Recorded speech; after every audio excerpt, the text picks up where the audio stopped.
Hello दोस्तों, कैसे हैं आप सब। स्वागत है आप सभी का कॉमिक वर्ल्ड चैनल पर। तो चलिए दोस्तों, शुरू करते हैं राज कॉमिक्स में बाकेलाल सीरीज का अगला कॉमिक विशेषांक, संजीवनी।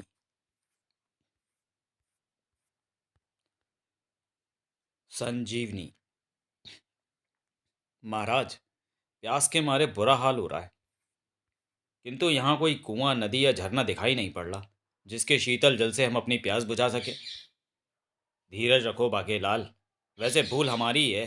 हमें वन में कई स्थानों पर कुएं खुदवाने चाहिए ताकि प्यास से भटकते मुसाफिरों को जल सरलता से उपलब्ध हो सके। महाराज वो देखिए, प्यास लगे तो कुदाल उठा। हे, वो मारा। ये उठा ली मैंने कुदाल, किंतु प्यास तो बुझी ही नहीं। बाकेलाल वो देखो, यहाँ यहाँ का लिखा बदल गया है। कुदाल उठाई है तो उसे भूमि पर मार। अरे हाँ, ये चलाई मैंने कुदाल भूमि पर। ठाक। किंतु प्यास तो अभी भी नहीं बुझी, बल्कि थोड़ा पसीना और बह गया। बाकेलाल, इसकी लिखाई पुनः बदल गई। कुदाल भूमि पर मारी है तो थोड़ा और खोद। थोड़ा और खोदूं? अब जब इतनी मेहनत कर ली है तो थोड़ा और खोद लेता हूँ। ठाक। ना प्यास बुझी, ना ही कहीं जल दिखाई पड़ा। थोड़ा और खोद लिया है तो थोड़ा और खोद। ठाक।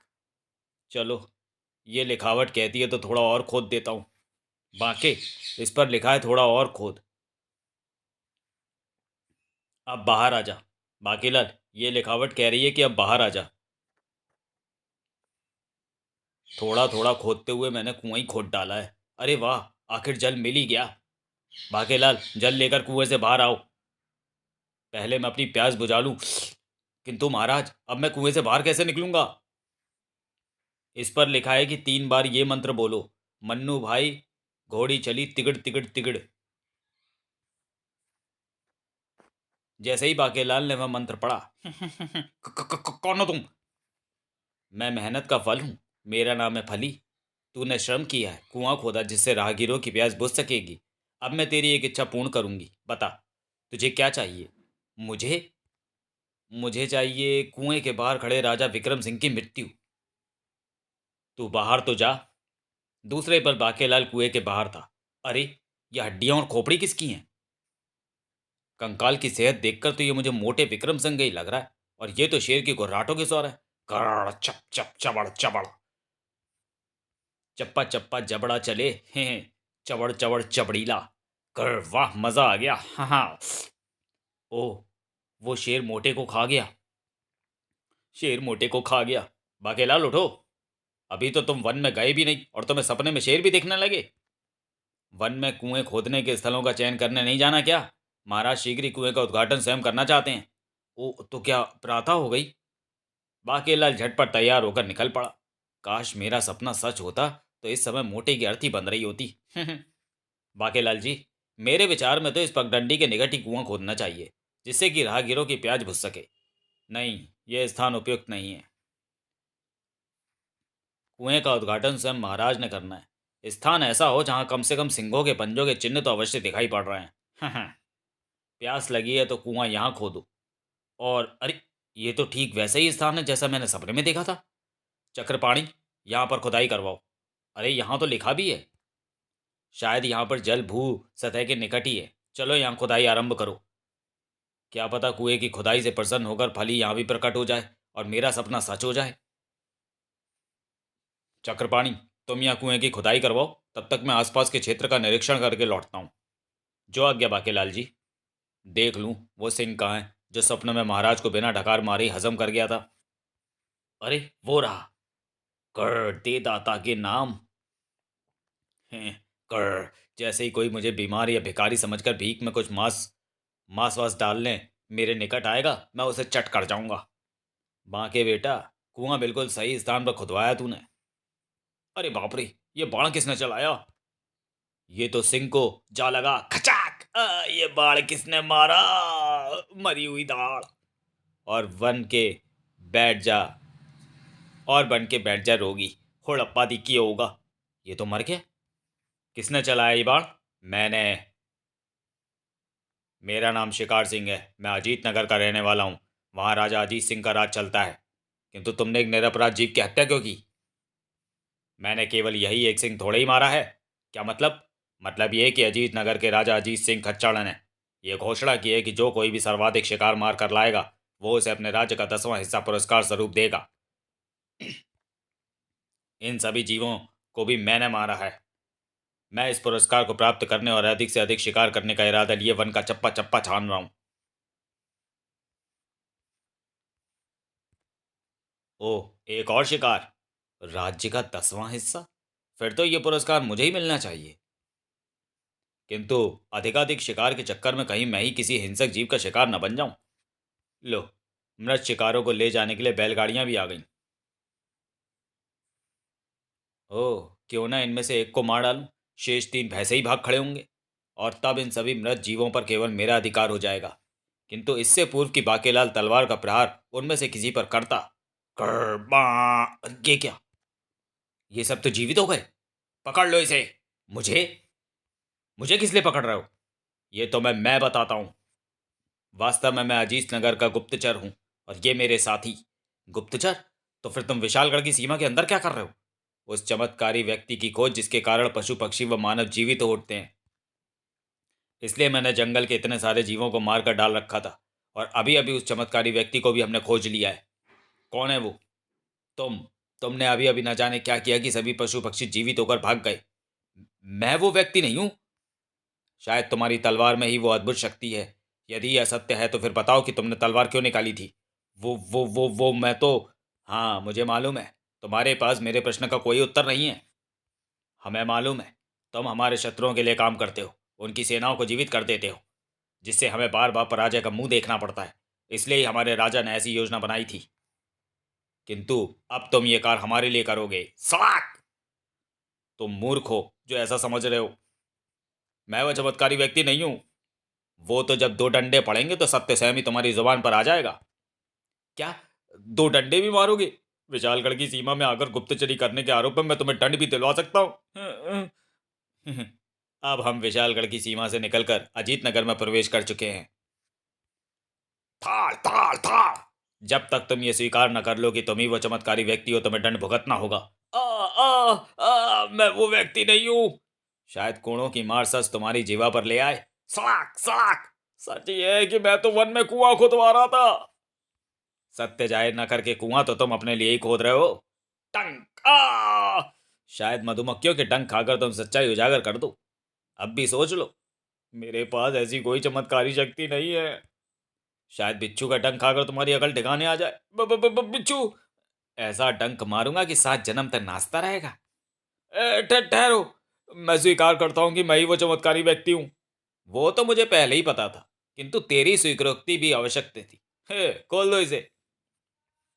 आओ मेरे साथ। मुझे बस बाहर तक छोड़ दो, वहां से मैं सेमी विशालगढ़ चला जाऊंगा।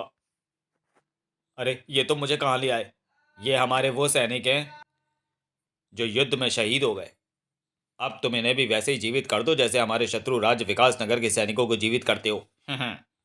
मुझे ये काम भी करना पड़ेगा। हाँ, इनको जीवित करने के लिए छौंक लगाना पड़ेगा और किसी को जीवित करने की छौंक प्रक्रिया इतनी सरल नहीं है। मुझे कुछ समय लगेगा।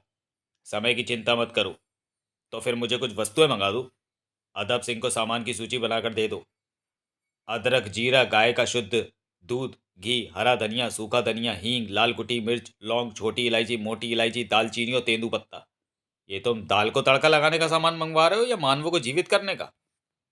आत्मा को चौका लगाने के लिए भी इन्हीं वस्तुओं की आवश्यकता पड़ती है। जलाने के लिए कुछ लकड़ियां और दौड़ाने के लिए एक घोड़ा भी ले आना। ठीक है अदब सिंह, अतिशीघ्र जाकर ये सभी वस्तुएं यहाँ लेकर आओ। जो आज्ञा। बाकेलाल, सोच। तब तक यहाँ से दुड़की होने की तरकीब, वरना ये तुझे अपनी दाल में झोंक देंगे। फिर जब सब सामान आ गया तो सबसे पहले वायु की दिशा का पता लगाना होगा। वायु उत्तर दिशा की ओर चल रही है। बाकेलाल ने उपस्थित सभी सैनिकों व शिकारी सिंह को उत्तर दिशा की ओर खड़े रहने का आदेश दिया। खुद बाकेलाल खड़ा हुआ विपरीत दिशा में। तब बाकेलाल ने लकड़ियों में आग सुलगाकर उस पर घी की कढ़ाई रखी। अभी ऐसा छौंका दूंगा कि सबको नानी याद करा दूंगा। जब कढ़ाई में घी खोलने लगा तो बाकेलाल ने लाल कुटी मिर्च उसमें झोंक दी। छौंका! ये लगा छौंका। और खोलते घी में लाल कुटी मिर्च के छौंके को जब वायु ने उनकी नासिकाओं में पहुंचाया तो सब छींक छींक कर बेहाल हो गए। अच्छो! अच्छो! अरे ये कैसा छौका लगाया, हमारी तो छींकें ही नहीं रुक रही। आच्छू आच्छू।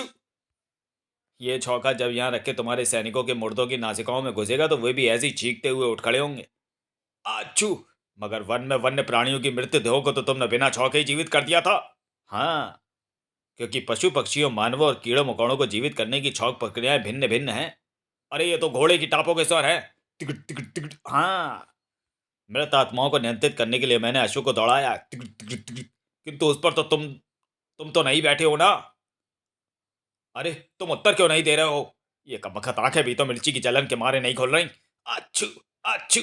अरे तुम बताते क्यों नहीं, हमारे सैनिक जीवित हो गए अथवा नहीं? उधर ही खड़े रहोगे तो चीखें कभी बंद नहीं होंगी, क्योंकि वायु का आवेग मिर्ची के तड़के के तीखे धुएं को निरंतर उधर ही दौड़ा रहा है। अरे तुम्हारा स्वर तो बहुत दूर से आ रहा है। ओह, तुम फरार होने की चेष्टा कर रहे हो। अच्छी। जान बची तो लाखों उपाय। लौट के बुद्धू घर को आए। अरे बाकेलाल जी, आप कहाँ चले गए थे? कुआं तो खुद भी गया और तैयार भी हो गया। हाँ, मैं थोड़ा आगे निकल गया था। किंतु बाकेलाल जी, आपके गाल क्यों सूजे हुए हैं, जैसे किसी ने मुक्के मारे हो? हाँ, वो मधुमक्खी ने काट खाया था। यहाँ का कार्य समाप्त हो चुका है, अब यहाँ से तुरंत चलो। कमबख्त ये सब उस अज्ञात चमत्कारी व्यक्ति के कारण हुआ जिसके धोखे में मुझे पकड़ लिया गया। यदि शिकारी सिंह की बातों का विश्वास किया जाए तो इसका तात्पर्य यह हुआ कि वैसा कोई चमत्कारी व्यक्ति वास्तव में होना चाहिए, और यदि ऐसा व्यक्ति है तो उसकी वैसी शक्ति तो मेरे बड़े काम की सिद्ध हो सकती है। अब प्रश्न ये उठता है कि ऐसा व्यक्ति मुझे मिलेगा कहां? विकास नगर। नगर द्वार पर स्थापित इस विशाल घंटे अखंड नाद को कोई भी संकटग्रस्त व्यक्ति आकर बजा सकता है, किंतु लगता था कि जैसे आज पूरा नगर ही संकट में था। त्राही माम, त्राही माम। आलोप आ पहुंचा था संकट का पता लगाने। आलोप ने विकास नगर की रक्षा का वचन दिया हुआ है। आलोप परिलोक का रहने वाला है, किंतु अभी विकास नगर में रहता है। क्या संकट है? भोकाल आ गया। भोकाल, हमें राक्षस आचारी से बचाओ। अर्थात राक्षस अत्याचारी। आलोप किसी संकट के समय ही एक शब्द भोकाल बोलकर भोकाल बन जाता है, तब उसे महागुरु भोकाल की शक्तियां प्राप्त हो जाती हैं, किंतु आलोप के रूप में भी सब उसे भोकाल ही कहते हैं। नहीं भोकाल, अत्याचारी नहीं, उसका नाम आचारी है। ओह, पूरा वृत्तांत सुनाओ। भोकाल, हमारे कस्बे को ऋषि भिक्षाचार का शाप मिला हुआ है कि यदि वहां के नागरिकों ने रोटी अचार के सिवाय किसी और शाक सब्जी अथवा फल व मिष्ठान का प्रयोग भोजन में किया तो सभी नागरिक दंत क्षय का शिकार होकर अपने दांत गंवा बैठेंगे। ऋषि भिक्षाचार्य ने आप लोगों को ऐसा शाप क्यों दिया? क्योंकि भोकाल, उस दिन नागरिकों का बसावड़ा नाम का व्रत था। बसावड़ा में लोग बासी शाक सब्जी के साथ ताजी रोटी का सेवन करते हैं। ऋषि भिक्षाचार्य उस दिन उधर ही आ निकले और उन्होंने ताजे भोजन की मांग की। उन्हें ताजी रोटियां आम के अचार के साथ दे दी गईं। आम के अचार की फाड़ियां भी खत्म हो चुकी थीं, इसलिए अचार के मसाले के साथ ही ऋषि को रोटी दे दी गई। फिर जब ऋषि भिक्षाचार्य ने शेष नागरिकों को तरकारी भाजी के साथ रोटी खाता देखा तो इस पर क्रोधित होकर उन्होंने पूरे कस्बे के नागरिकों को ही शाप दे दिया कि मुझे तो अचार के साथ रोटी दे दी और स्वयं सब्जी के साथ खा रहे थे। तो संकट क्या है? भोकाल संकट है राक्षस अचारी। उसकी पत्नी माँ बनने वाली है और उसे अचार बहुत पसंद है, इसलिए अचारी चुन चुनकर लोगों के घरों से अचार छीन कर ले जा रहा है। अब रूखी रोटी लोगों के गले से नीचे नहीं उतर पा रही। भोकाल, हम तरकारी भाजी रायता इत्यादि के साथ भी रोटी नहीं खा सकते, तो फिर क्या खाएं? भोकाल, आज हम अपने अचारों के मर्तबानों सहित यहाँ तुम्हारी शरण में आए। आज हम यहीं पर रोटी खाएंगे। अचार देखकर तो मेरे मुंह में भी पानी आ रहा है। तुम सब अचार के साथ रोटी खाओ, एक आध फुल्का किसी के पास फालतू हो तो मुझे भी दे देना, मैं भी नाश्ता करके नहीं आया। हाँ हाँ, क्यों नहीं भोकाल। लो, मेरे पास फालतू परोठे हैं और खूब सारा अचार भी, धन्यवाद। खबरदार भोकाल, यही है राक्षस अचारी, ये हमारा अचार छीन लेगा। यदि ये ऐसी कुचेष्टा करेगा तो मैं प्राणों से हाथ धो बैठूंगा। तो प्राणों से हाथ धो बैठेगा, तुम आराम से बैठकर रोटी खाओ। मैंने कहा सावधान, अगर किसी ने अचार की एक भी फाड़ी खाई तो उसे फाड़ कर पेट पर सुखा दूंगा। सारा अचार एक साथ एक ही स्थान पर रख दो। दुष्ट अचारी, अभी तक तो मैं अचार पराठा खाने में व्यस्त था, परंतु अब तू मेरे हाथों से नहीं बचेगा। हे, तू मच्छर मुझसे मुकाबला करेगा? आजा, तेरा भी अचार डाल दूंगा। भोकाल ने पुकारा महाशक्ति को, महागुरु भोकाल की शक्ति को। भोकाल! ऐसा करते ही उसके हाथ में आ गई महागुरु की प्रलंकारी तलवार और ढाल। भोकाल ढाल की मदद से वायु में उड़ा और धार। दुष्टनाथ, अभी भी समय है, जा भाग जा, अन्यथा प्राणों से हाथ धो बैठेगा। राक्षस ने उड़ती चील को कुल्हाड़ी फेंक कर मारी। यह मुकाबला बराबरी का नहीं है भोकाल। फाय खचाक। मुझे व्यर्थी क्यों मार दिया? मुझे यह शक्ति प्राप्त है कि मैं किसी भी प्राणी को मारकर उसके जैसी गति अथवा चाल प्राप्त कर सकता हूं। जैसे इस चील को मारकर मैंने प्राप्त कर ली है इसकी उड़ने की शक्ति। अरे ये तो उड़ने लगा। अब मैं उड़कर तेरा मुकाबला कर सकता हूं। तड़ाक। मैं तो सोच रहा था ये मुझे उड़ते देखकर ही भयभीत होकर भाग जाएगा। वास्तव में रोटी खाने के तुरंत बाद मुझसे लड़ा नहीं जाता, और परोठे खाकर तो पेट में अगलीय प्रभाव उत्पन्न हो जाता है। अगलीय मतलब एसिडिटी। किंतु ये राक्षस अब लड़े बिना नहीं मानेगा। टनाक। तेरी तलवार खुरदुरी करके फिर एक ही झटके में तेरा गला काट दूंगा। टनाक खटाक टन टनाक टनाक टनाक। दोनों भयानक युद्ध करते हुए वन के ऊपर आ पहुंचे थे। तेरा अंत अब निकट ही है भोकाल। नीचे वन में गिरने के पश्चात तेरे शव को पशु खाएंगे। और देख, मैंने तेरी तलवार की धार कितनी खुरदुरी कर दी है। अब ये तेरे लिए तो बेकार हो गई। अब तू इससे प्रहार नहीं कर पाएगा, जबकि मैं एक ही प्रहार से तेरा सिर धड़ से जुदा कर दूंगा। टनाक। अरे ये तो कमाल हो गया राक्षस आचारी। मेरी तलवार को ऐसी आरीनुमा धार देकर तूने तो स्वयं अपने पांव पर कुल्हाड़ी मार ली। क्या मतलब? टनाक। मतलब ये दुष्ट कि मुझे तलवारी देवता का वरदान मिला हुआ है कि यदि मैं अचार पराठा खाकर ऐसी तलवार के साथ किसी से युद्ध करूंगा तो मैं ये अवश्य जीतूंगा। और तब इस आरीनुमा तलवार की धार तो कुछ भी काट सकती है। तेरा सिर तो अब गया तेरे धड़ से। खचाक। ग्र। अबे ओ राक्षस के सबके किसी भी हिस्से पे पंजा मत लगा दियो, वरना तुझे फाड़ कर खा जाऊंगा। ग्र। ये कोई चक्कर नहीं है भाई, मेरे हाथ तो जो लगेगा मैं ले भागूंगा। भोकाल लौट गया था। चलो, दुष्ट का अंत हो ही गया और मेरी तलवार भी स्वयं ही ठीक हो जाएगी। किंतु दुष्ट का अंत। हटो भागो दुष्टों। फकाक। मृत्यु से बड़ा दुख और कोई नहीं हो सकता। जब कोई बात बिगड़ जाए, जब कोई मुश्किल पड़ जाए, तुम तेरा साथ मेरा ओ जिंदगी के देवता। कौन था ये रहस्यमय मानव और क्या कर रहा था? भोकाल लौट आया था। मैंने उस दुष्ट राक्षस का अंत कर दिया। अब आप लोग निश्चिंत होकर जाएं। क्या सच? भोकाल जिंदाबाद। किंतु जैसे ही लोग जाने के लिए पलटे, हे भोकाल ये तो जीवित है। असंभव, ये कैसे हो गया? मैंने तो स्वयं अपने हाथों से काट डाला था इस दुष्ट का सिर।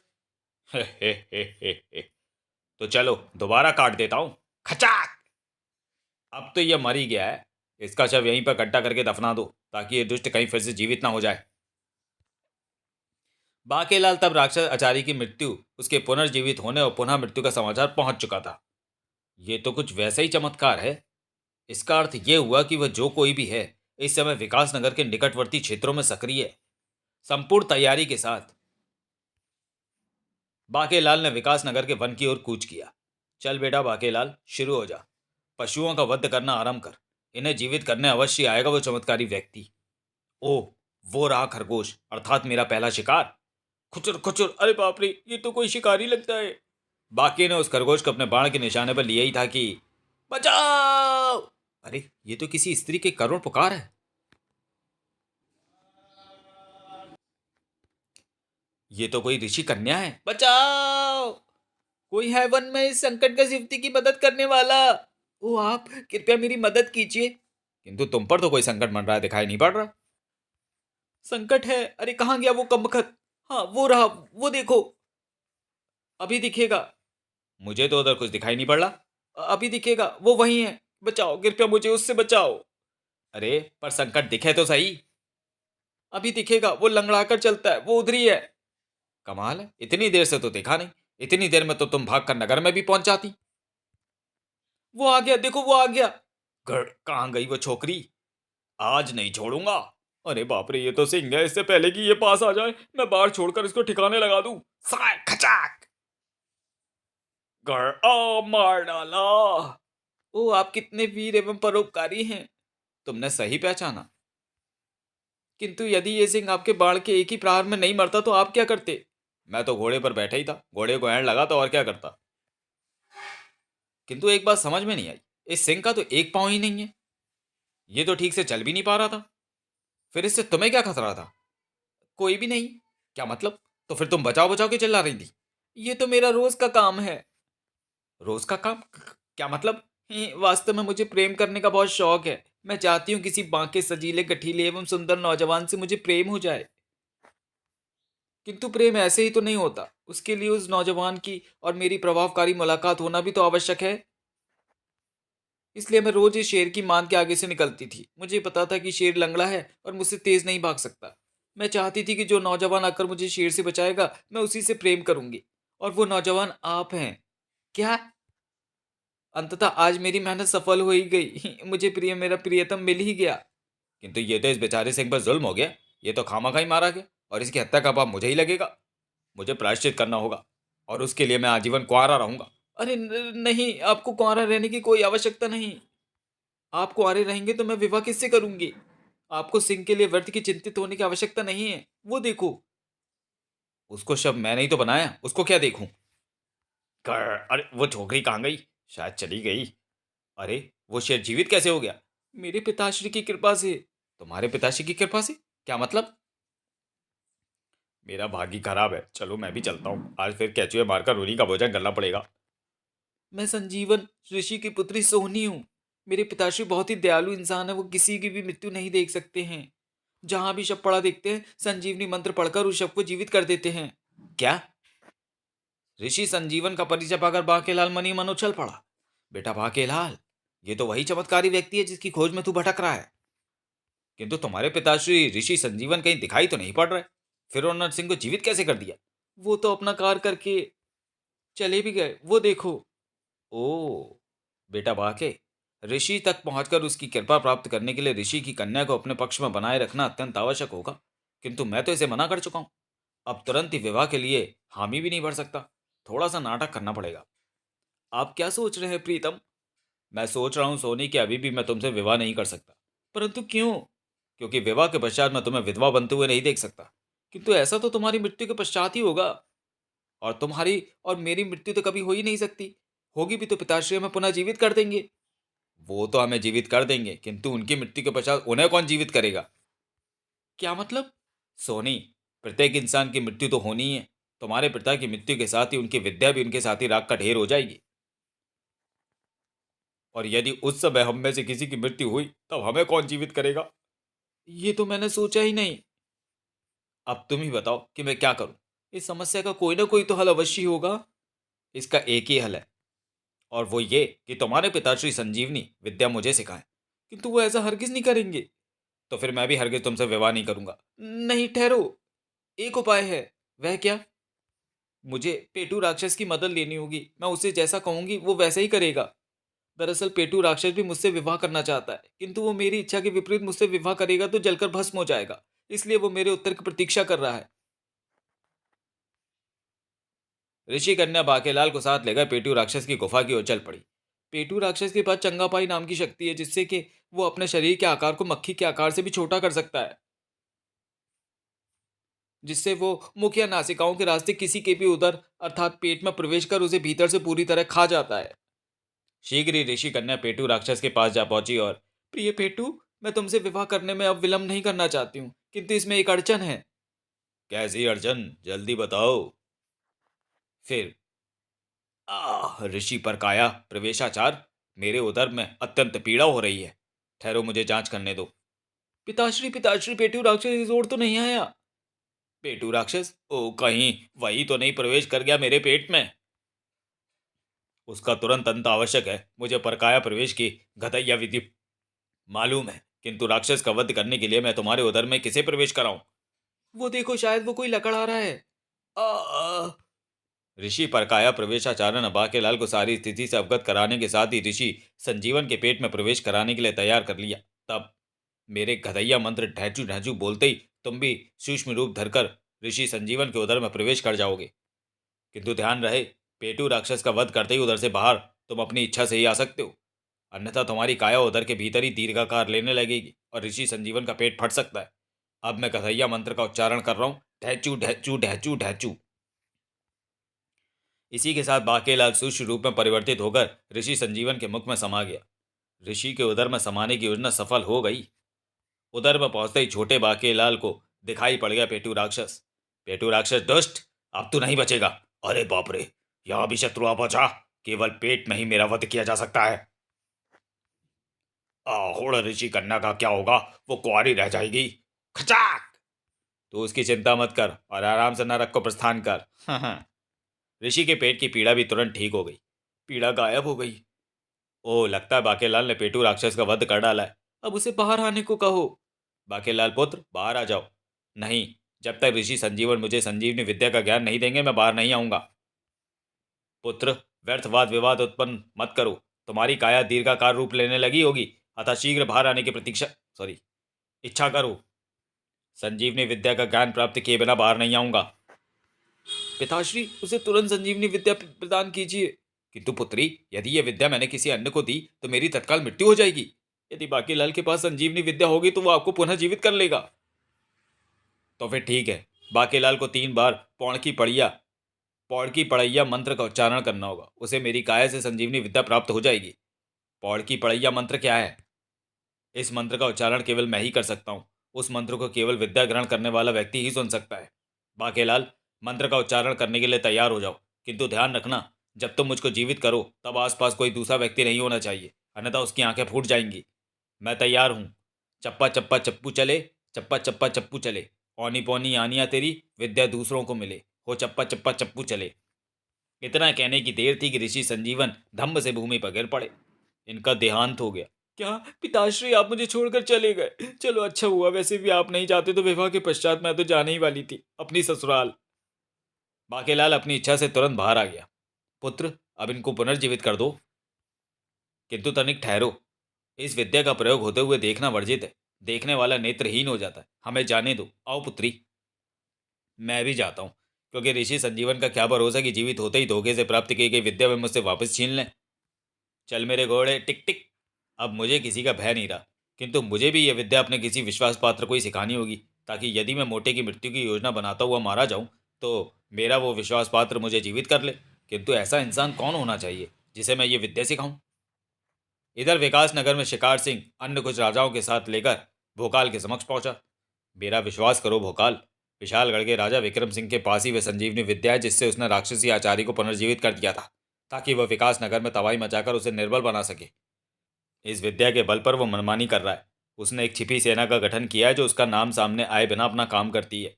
उसने हमारे कई सैनिकों को मार डाला है। कई छोटे राज्यों पर आक्रमण करके उनका खजाना छीन लेना तो उसके लिए आम बात है। हाँ, ये तो सच है। हम अभी तक इस रहस्य को नहीं जान पाए थे कि शत्रु सेना के सैनिक मारकर पुनः जीवित कैसे हो जाते हैं। संजीवनी के दम पर राजा विक्रम सिंह चक्रवर्ती सम्राट बनना चाहता है। अब वह विकास नगर पर चढ़ाई की योजना बना रहा है और उसको केवल तुम रोक सकते हो भोकाल। यदि ऐसी बात है तो मैं उसे अवश्य रोकूंगा। भोकाल शिकार सिंह वह अपनी सेना के साथ निकल पड़ा विशालगढ़ पर आक्रमण करने। चलो साथियों, भोकाल तुम्हारे साथ है। इस समय विकास नगर के कान कच्चा योग चल रहा है। कोई भी किसी भी समाचार पर तुरंत विश्वास कर लेगा। इसलिए जो कार्य मैं कर रहा हूं उसका आरोप मैंने विशालगढ़ के राजा विक्रम सिंह पर मढ़ दिया है। अब विशालगढ़ एवं विकास नगर दोनों ही शक्तिशाली राज आपस में ही लड़ मरकर तबाह हो जाएंगे। तब हमारे महाराज अजीत सिंह बनेंगे चक्रवर्ती सम्राट। भोकाल को अपनी बात का विश्वास दिलाने के लिए ही मैंने 2-4 छद्म वेशधारियों को राजा के रूप में अपने साथ रख लिया था।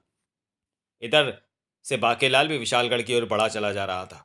ओह, ये तो वही कूप है जिसे मेरी देखरेख में खुदवाया गया था। चलो थोड़ा जल पीकर अपनी प्यास बुझा लूं। किंतु जल ही बाकेलाल जैसे ही बाकेलाल ने कुएं से जल खींचना चाहा, कुएं में तुम्हारा स्वागत है बाकेलाल। अरे अरे, मैं केवल पानी पीना चाहता हूं। यहां तुझे पानी ही तो पिलाऊंगी, आजा मेरे लाल। ओह, शायद ये मेरी इच्छा पूर्ण करने के लिए मुझे कुएं में ले जा रही है। ऐसे ही तो सपने में भी देखा था मैंने। विशालगढ़ में युद्ध के समाचार के साथ ही सनसनी फैल गई। घबराओ मत सेनापति, हम युद्ध का उत्तर अवश्य देंगे। हमारी सेनाएं विश्व की सबसे शक्तिशाली सेनाएं हैं और ये शक्ति हमें इसलिए प्राप्त है क्योंकि हम अकारण ही किसी से युद्ध नहीं करते। तो मैं अपनी सेना को तैयारी का आदेश देता हूँ। किंतु महाराज, बाकीलाल भी तो यहाँ नहीं है। बाकीलाल के लौटने तक तो हम युद्ध पर विजय भी पा लेंगे। विक्रम सिंह सेनापति व सेना को लेकर भोकाल के आक्रमण का उत्तर देने निकल पड़े। चलो साथियों, युद्ध का जवाब युद्ध ही हो सकता है। ठीक उसी समय कुएं में, कौन हो तुम? मैं हूं ईचक रानी, ऋषि संजीवन की दूसरी पुत्री, जो यहाँ दफन थी। पहले संजीवनी विद्या मेरे पास ही थी। किंतु इसके दुरुपयोग के कारण मेरे पिता ने ये विद्या मुझसे छीनकर मुझे यहाँ दफन कर दिया था। अब वो विद्या मुझे अभी भी कभी भी नहीं मिल सकती, किसी की इच्छा से भी नहीं। तब से मैं एक अच्छा काम करने को तरस गई हूँ, क्योंकि उसके बिना मैं यहाँ से मुक्त भी नहीं हो सकती। उदास ना हो रानी। अरे बोलने वाला तोता, सुनो बाकेलाल, मुझे तुम्हारी पास से संजीवनी की गंध आ रही है, किंतु तुम्हें इस विद्या का कोई लाभ नहीं मिलने वाला। भला वो क्यों? यदि तुम मर गए तो स्वयं अपने प्राण को जीवित किस प्रकार करोगे? यही तो मैं भी सोच रहा था कि अपनी विद्या किसी ऐसे इंसान को सिखाऊं जो मेरी मृत्यु के पश्चात मुझे जीवित कर दे। और यदि उस इंसान ने ऐसा नहीं किया तो? हाँ, ऐसा तो हो सकता है, जैसा मैंने ऋषि संजीवन के साथ किया। तुम मेरा तोता ले जाओ और इसे संजीवनी विद्या सिखा दो, ताकि आवश्यकता पड़ने पर यह उस मंत्र को बोलकर तुम्हें जीवित कर ले। अरे हाँ, किंतु तोते को यह कैसे पता लगेगा कि मैं मर गया? तुम्हें इसे समझाना पड़ेगा कि जब भी तुम निश्चल व निढाल होकर गिर पड़ो, ये तभी मंत्र बोले। ये हमेशा तुम्हारे साथ रहेगा। फिर ईचक रानी ने बाकेलाल को कुएं से बाहर पहुंचा दिया। वाह, ये तोता तो लाजवाब है, मैं इसे मंत्र सिखा देता हूँ। मंत्र सिखाने के पश्चात, प्यारे तोते, जब भी मैं ऐसे गिरा दिखूं, तुम पौड़ की पहिया मंत्र बोलना। चप्पा चप्पा चप्पू चले। अरे वाह, ये तो समझ रहा है। तब बाकेला लौटकर आगे बढ़ चला। एक बार फिर गिरकर देखता हूँ। चप्पा चप्पा चप्पू चले, चप्पा चप्पा चप्पू चले, ओनी पोनी आनिया तेरी मृत्यु तुरंत टले। अरे वाह, ये मंत्र भी सीख गया, और मंत्र का उपयोग कब करना ये भी सीख गया। इधर दोनों सेनाएं आमने सामने आ पहुंची थी। आक्रमण आक्रमण। उधर भोकाल ने आह्वान किया महागुरु भोकाल की शक्ति का। भोकाल। भोकाल की तलवार का सामना भला कौन कर पाता? खचाक खचाक।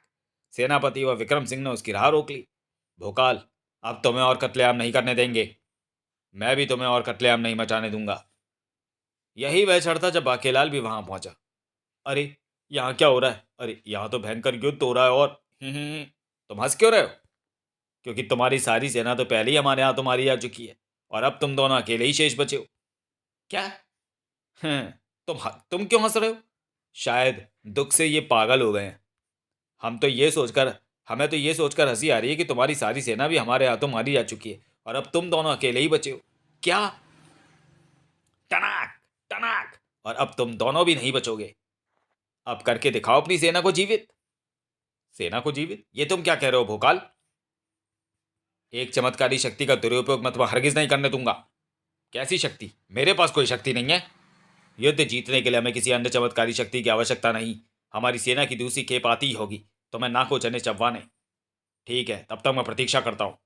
बेटा बाकेलाल, यही क्षण है। जल्दी से संजीवनी विद्या का प्रयोग करके भोकाल की सारी सेना को पुनः जीवित कर दे, ताकि भोकाल की सेना मिलकर विक्रम व आने वाली उसकी सेना का वध कर डाले। बाकेलाल तीव्र गति के साथ आगे बढ़ा, किंतु सेनापति की निगाह उस पर पड़ी गई।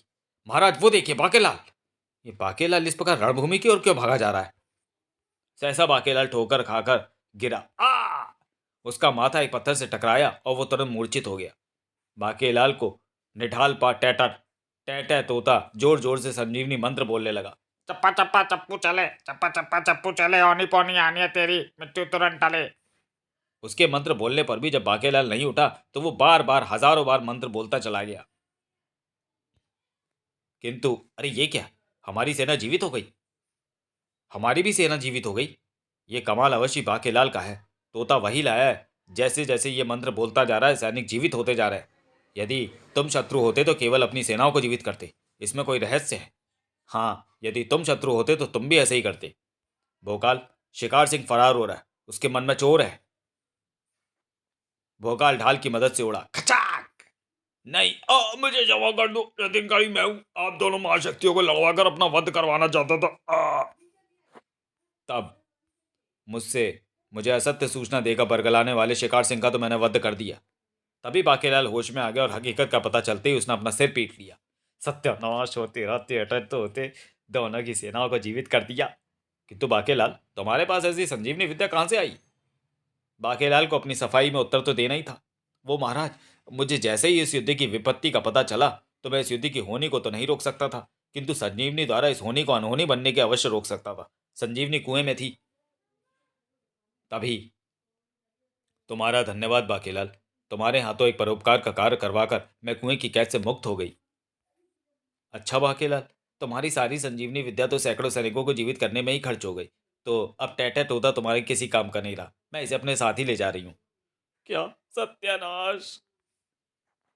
सैकड़ों सैनिकों के जीवित होने का फल संजीवन को मिला और ऋषि संजीवन भी जीवित हो उठे।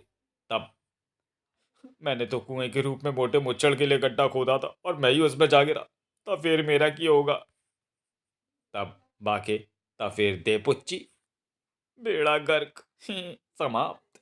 तो चलिए दोस्तों, वीडियो को यहीं समाप्त करते हैं और मिलते हैं बाकेलाल सीरीज के अगले कॉमिक विशेषांक सुंदर सेना में। तब तक के लिए धन्यवाद।